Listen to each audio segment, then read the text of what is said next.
Incharge principal బూతులు తిడుతూ అకారణంగా కొడుతున్నారని ఆందోళనకు దిగారు జగిత్యాల జిల్లా విద్యార్థులు.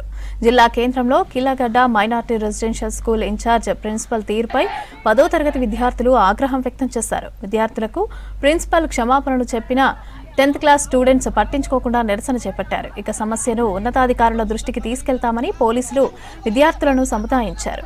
దీంతో ఆందోళన విరమించారు విద్యార్థులు.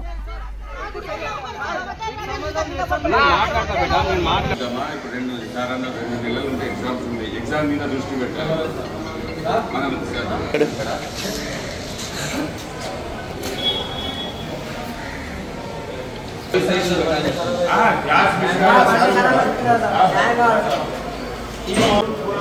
హాస్టల్ అంటే మీ మీద నమ్మకం మీద స్కూల్ పేరెంట్స్ పంపిస్తారు. ఏదైనా కానీ మీరు రెస్పాన్సిబిలిటీగా ఉంటుంది. మీరు రెస్పాన్సిబుల్ పర్సన్, మీ స్టాఫ్ అంతా రెస్పాన్సిబుల్ పర్సన్. మీ నమ్మకం మీద పెడతారు. మనం చదువు నేర్పియాలి కానీ మీరు తిట్లు చేసుకుంటా